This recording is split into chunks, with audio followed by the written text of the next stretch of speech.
YOLO composing gloves here, and today we are going to be peeking into the answers to the final. Let's find out how you did. So our first two are really easy. I shouldn't even have to cover them, but we're making an E melodic minor. So melodic minor, if you remember from way back at the beginning, we flat the third or lower the third on the way up, and it sounds like a major scale after the third up.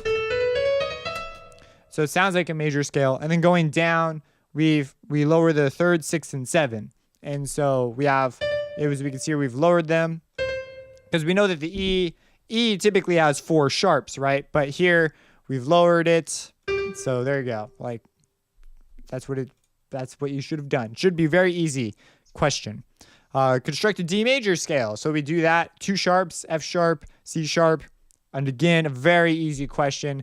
These are like free points. This next one, I suspect I'd actually get quite a number of people on this. But I did tell you to memorize these. They are important to know. They will come back when we get into chromaticism, which is actually, in my context, is going to be in harmony 3. We'll see things like upper triadic structures and introduction to chromaticism happening. And so stuff like this will become much more important when we talk about things of that nature. So the 2 chord, typically the most common one that we're going to be using is a half diminished 7 chord. So there you go. You should go back to the videos that talk about this if you're interested and like, oh man, I forgot that was like a thing we covered or whatever. But it is a final, so hopefully you did some studying before you attempted this. What are the 3 cases in which parallel or similar motion is not allowed? So I listed 3. We know parallel fifths between any 2 voices is just taboo. We don't like that for our purposes.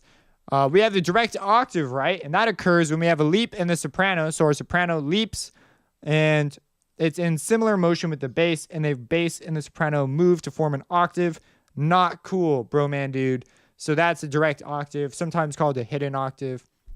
That's not allowed. So that's another example. And then we have parallel octaves between any 2 voices. So we've got just 2 voices that form an octave and move to form another octave. Not allowed.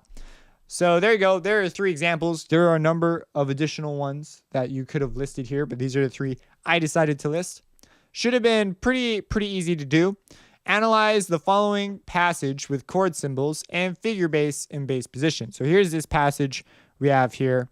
And we look at this and we say, okay, well, it looks like we're in D flat major because we start on D flat. And I purposely put it in sort of a weird key just because if it was in C or F or G or D or A, to me, these are all very easy keys. A key we don't really often work in is D flat. So let's toss a D flat one on there. So if we look at this, these are the chords. And if you like, some of you may have like gone in and put chords over every single note or something, but we have not done that in any of our examples. So should have been pretty easy. We know that all of these notes belong to this chord right here because we outlined it in the bass, or I outlined it in the bass. So you could look here and then you just need to consider these notes and how they add to our chord, right? So we've done a number of these exercises, so this shouldn't have been too crazy. If anything, it's just figuring out the chords, which I didn't want to put like a ton of chord building on the test. So this was sort of like a, can you look at it from a functional perspective? Can you look at it from a scale degree perspective? And can you figure out the chords? So it's sort of like this question was a more comprehensive one.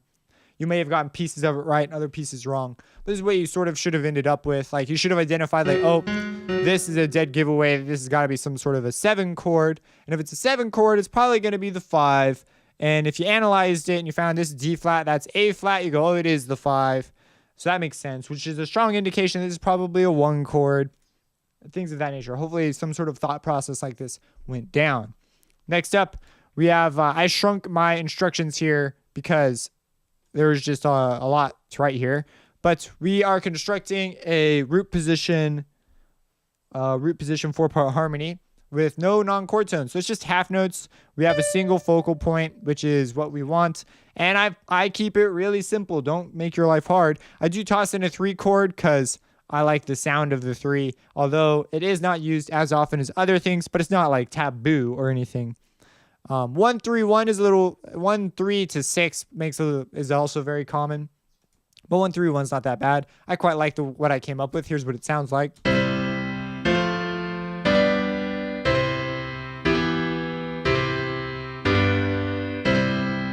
So there you go. And you can even look at this from a perspective of function. So we have tonic and then subdominant, which we push into dominant function. We go to tonic, we stay in tonic, which is why this whole thing sounds sort of rested here. Because tonic, tonic, tonic, dominant, tonic. And so it pulls here. So, we could look at it from various angles, but hopefully you came up with something similar. Now, you may have a more complicated thing. Maybe you tossed in some quarter notes or whatever. So long as you you followed all the rules, you're good to go. All right, now let's come up here. 5 types of motion: contrary, oblique, parallel, similar, static. We did an exercise where we just drilled that to death. So that should have been pretty easy. What are the 4 names, the 4 parts used? Now, if you don't know this, something's wrong. Soprano, alto, tenor, bass. I have friends who don't know much about music and they know this. So this should have been a piece of cake. What is concert pitch? Why is it important? So I sort of gave an example here. Concert pitch is a way of telling instruments to transpose. So, this should say they. So they play a note that sounds like instruments tuned in C. It makes it so we don't have to list a bunch of different notes when talking to a group of musicians, and makes composing much easier. So something like that, that's a very comprehensive answer, but you should have something like makes our lives easier because instruments will play a note that sounds like the note you asked for as opposed to the note that would actually be played on their instrument. So there you go. We had a nice video about that. What are the 3 basic types of functions? This should have been, I didn't want to go like crazy on you with any of these sorts of questions because this was just an introduction, but this should have been a major takeaway. So very easy question. Building chords. We do have a double flat here, and I do keep them, and if they're not listed, obviously it's inferred to be root position. So we have an E flat in the bass, and over here we have a C sharp in the bass. And we see where I do list it, second inversion. I didn't care about stemming, stemmed it like a piano player would have it. But for here, it's a B double flat, right? Because E flat, I just want to do this one real quick with you. So if we play E flat, that would be E flat, G, B flat, and then the 7 that occurs in the major key is D. And so it's a half diminished 7, so we lower the 7. So we get that. And then it's half diminished because we have a diminished chord, so we got to lower the 3rd. And we got to lower the B again. And it has to be a B, remember? So if you wrote inharmonically, if you wrote an A, that would be wrong because the A is not the 5th of the chord. So it would have to be a B double flat. So there you go. This one was like, I bet if people were unsure or as confident about chord building, this was intended to be a little bit of a head scratcher, catch people. So if that did not make sense to you, go back, check out, look at those videos again. Make sure you understand the importance of this being a B double flat, not an A, because that's how it would occur in the scale. So anyways, the rest of these, this one was very easy. This one was also very easy. And I consider all of these to be pretty easy, but these ones are a little bit more difficult because we have like half diminished, and that's minor 7. So there we have it. Construct a melody over the given harmony. Okay, so now I talked about how I'm going to be a little lax with the with some of the rules here, and so here, right, we have A and D repeating like this. We go da na na na. This is a repetition, and repetition. We'll talk about repetition later on, but this is fine. Don't worry about this. This is like. It plays a role that enhances, because we repeat, it like reinforces itself a little bit. Not too much, but a little bit. This is what I came up with.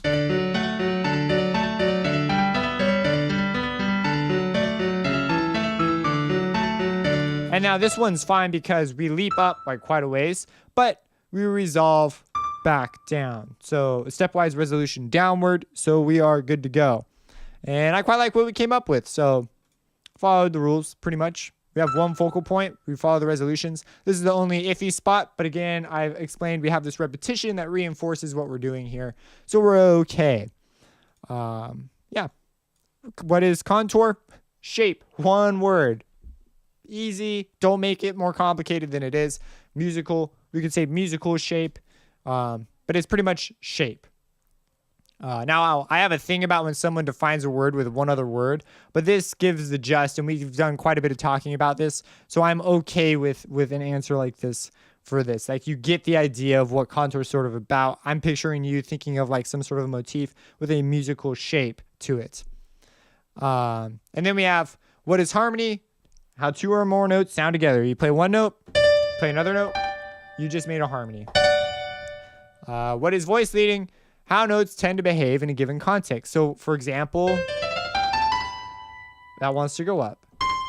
Well, we've talked about this quite a bit too. And also resolution points and things that we should watch out for when we are doing our part writing and choosing our voicings. Like, for example, we don't want to double the third because then we have two things that want to resolve. We don't want to double the third on a dominant chord. So if we were in C, it would be G major. Let me throw a piano up here. We don't want to double this note, because if we double it, then we're going to have two voices that want to go to the C. And we talked about this. So that would create a parallel octave, and that's a problem. So voice leading would help us avoid these problems. And then I also say these are light definitions. In reality, these are fundamentals to let us as composers direct how our music will sound. So granted, these aren't like the most comprehensive, but I mean, if you get the idea of what's going on here, you could say it like this, and I would be fine with that. And then finally, we had our bonus questions, which we talked about in the video before this one, about just covering the final. But what skills do you still need to work on, and what did you think was the most useful thing you got out of this series? Feel free to drop it below. We will be covering in the next Harmony 2. We'll be going into non-chord tones. We'll be talking about using inversions, right? Because our bass lines have these like leaps that aren't the greatest things in the world, right? It'd be awful convenient if we could, make this a little bit smoother. What if we had a C and then we could put a D here and walk down to the C? That would be a lot smoother if we were to do that real quick. Show you what I mean. So right now it goes like this.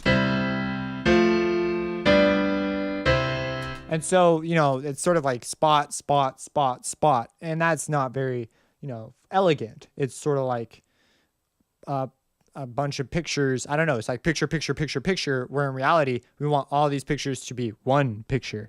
So here we could, choose to do something like this, make it a quarter note. And then, whoops, wrong note. Walk down to the D, which is in the chord of G. And this would now make our G chord inverted for a moment. And it would sound like this. That's much smoother. Suddenly we have this transition. So we're going to talk about times when that is okay to do, times when it's not okay to do. It's usually okay to do, but yeah, we're going to be talking about that stuff. It's going to be great.